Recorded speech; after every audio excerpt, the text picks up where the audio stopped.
ಟೀಚರ್ನಪ್ಪ ನನ್ನ ಅಮ್ಮ ಅಂತ ಸರಿಯಾಗಿ ಬರ್ತೀವಿ ನೋಡಕ್ಕಿಲ್ವಾ?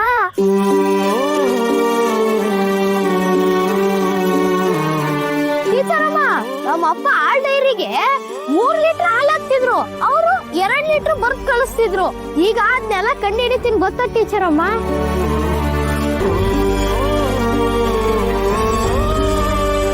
ಅಂಗಡಿನಲ್ಲಿ 50 ರೂಪಾಯಿ ಸಾಲ ತಗೊಂಡ್ರೆ ಅಂಗಡಿ ಅವನು 100 ರೂಪಾಯಿ ಸಾಲ ಬರ್ದ್ ಕಳ್ಸೋನು. ಈಗ ಅದೆಲ್ಲ ನಡ್ಕೊಂಡಿದ್ದೀನಿ ಗೊತ್ತಾ? ಇದೆಲ್ಲ ಯಾರಿಂದ ಟೀಚರ್? ಎಲ್ಲ ನಿಮ್ಮಿಂದ.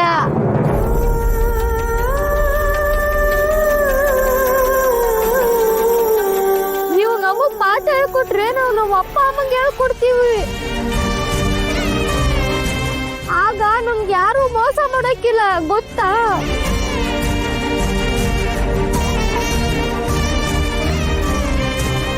ನೀವು ನಮ್ಮ ಮೂಲಿಗೆ ಬಂದು ಈಗ ನಿನಗೆ ನಾವು ಏಟೊಂಡೆಲ್ಲ ಕಳ್ಕೊಂಡಿದೀವಿ, ನಾವು ಕೊಡ್ತೀವಿ.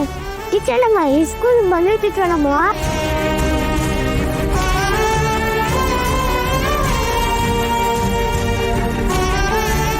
ನೀವು ನಮ್ಮ ಸ್ಕೂಲ್ ಬಿಟ್ಟು ಹೋಯ್ತಾ ಇದ್ದೀರಂತೆ.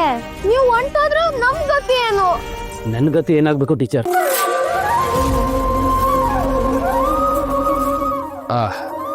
ಅಂದ್ರೆ ನಮ್ಮ ಊರವ್ರ ಗತಿ ಏನಾಗ್ಬೇಕು ಅಂತ. ನಿಮ್ಮಿಂದ ನಮ್ಮೂರು ಜನಕ್ಕೆ ಸ್ಯಾನೆ ಉಪಕಾರ ಆಗೈತೆ. ಹಿಂಗೆ ಅರ್ಧಕ್ಕೆ ಕೈ ಬಿಟ್ಟು ಹೋಗ್ಬೇಡಿ.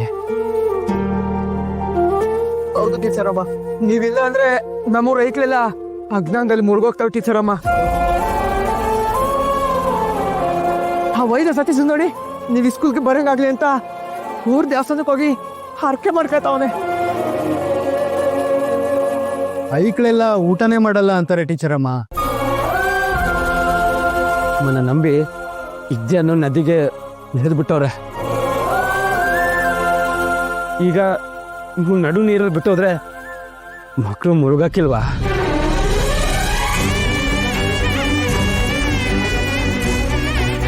ಆ ಕೆಲಸ ಮಾತ್ರ ಮಾಡಬೇಡಿ.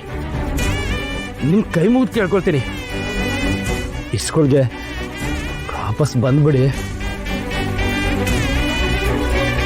ಟೀಚರಮ್ಮ, ನಿಮ್ಗಮ್ಮ ಅಂತ ನಮ್ಮನ್ನ ಬಿಟ್ಟೋಗ್ಬೇಡಿ. ಹೌದು ಟೀಚರಮ್ಮ, ನಮ್ಮನ್ನ ಬಿಟ್ಟೋಗ್ಬೇಡಿ.